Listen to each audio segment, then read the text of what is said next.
Un jour, nous dit Anas ibn Malik, le prophète a fait un sermon, et il dit, je n'ai jamais entendu un sermon aussi éloquent, aussi fort. Et le prophète leur a dit, si vous saviez ce que je sais, vous ririez peu et vous pleureriez beaucoup. Si vous saviez la gravité de l'enfer, la dureté du châtiment, si vous saviez tout cela, vous pleureriez beaucoup et vous ririez peu. Et là, les compagnons, ils ont couvert leur visage et ils se sont mis à pleurer tout en couvrant le son de leurs pleurs. Chers musulmans, la question qu'il faut se poser maintenant, quel est le mérite de pleurer par crainte d'Allah? Et pourquoi est-ce que ces gens du paradis, lorsqu'ils étaient sur terre, pourquoi est-ce qu'ils pleuraient par crainte d'Allah? Aujourd'hui où beaucoup de gens, ils pleurent pourquoi? Ils pleurent pour le dunya. Des gens, ils pleurent parce qu'ils gagnent les élections, ou parce qu'ils les perdent, ou parce que son équipe de foot favorite a été éliminée, ou alors parce que son pays est qualifié en Coupe du Monde. Ou pire que cela encore, quand il y a l'hymne national, avant un match de football, et tu le vois, il est debout, et il est concentré, il a les larmes aux yeux, et il te dit, j'ai des frissons. Aujourd'hui, on a des frissons pour ce genre de choses. Illa man rahimallah. On a des frissons quand on voit le drapeau de son pays, quand on les voit jouer en Coupe du Monde, quand on entend l'hymne national, on tremble. Et quand on entend la parole d'Allah Azza wa Jalla, on ne tremble pas, on n'a pas de frissons, on n'est pas touché, on n'est pas ému.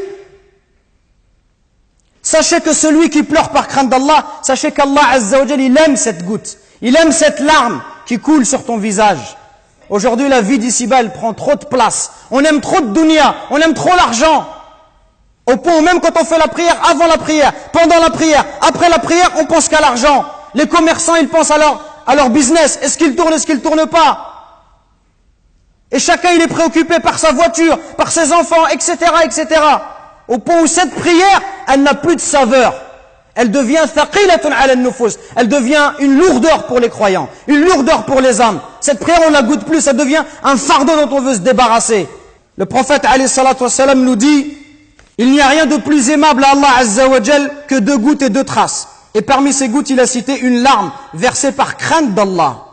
Pourquoi est-ce qu'on doit pleurer par crainte d'Allah? Premièrement, parce que Allah Azza wa Jal, il aime cette larme qui coule pour lui. Allah, il aime te voir pleurer pour lui. Même si tu as désobéi, si tu pleures, quand tu pleures, Allah Azza wa Jal, il va te pardonner. Allah, il va te faire miséricorde.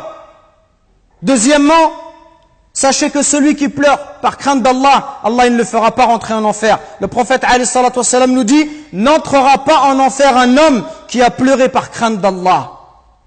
Troisièmement, sachez que le jour de la résurrection, ce jour terrible, où tout le monde sera nu, incirconcis, exposé à la chaleur du soleil, ce jour-là, 7 catégories de personnes seront protégées sous l'ombre d'Allah. Le jour où il n'y aura pas d'autre ombre que la sienne. Et parmi ces catégories, le hadith du prophète alayhi salam nous dit un homme qui pensa à Dieu loin de tous les regards, qui prouve sa sincérité. Il est tout seul et il pense à la création d'Allah. Il voit la grandeur des cieux, de la terre, la grandeur des montagnes. Il voit la perfection de la création d'Allah Azza wa Jal. Il pense à tout ça. Il pense à sa vie misérable. Il pense à sa faiblesse. Il pense au fait que si Allah ne le guide pas, tout seul, il ne peut pas trouver le droit chemin. Il a peur du châtiment de l'enfer. Il espère la récompense d'Allah. Il espère voir le prophète alayhi salatu wassalam au paradis. Il espère qu'Allah lui efface tous ses péchés. Il a peur d'être puni. Il a envie de voir Allah Azza wa Jal parce que c'est la plus belle récompense.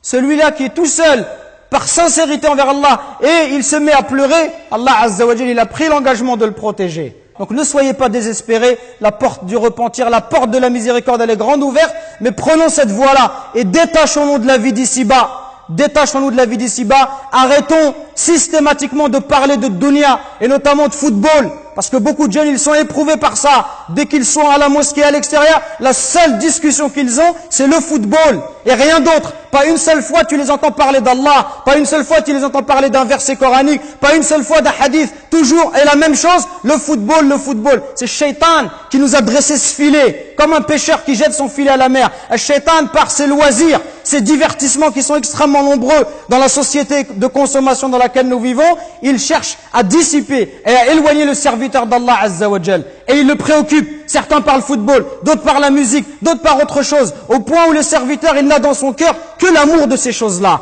Et il verra que le Coran, il n'a pas la place qu'il mériterait d'avoir dans son cœur. nous récoltons vos dons pour la construction d'une nouvelle mosquée à Longjumeau. Walillahi alhamd. Barakallahu fikum, qu'Allah il accepte ces dons de votre part. Et continuons, Inch'Allah. Et bi'idhnillah, dans pas longtemps, on espère avoir de bonnes nouvelles. Qumu ila salatikum yarhamni wa yarhamkumullah.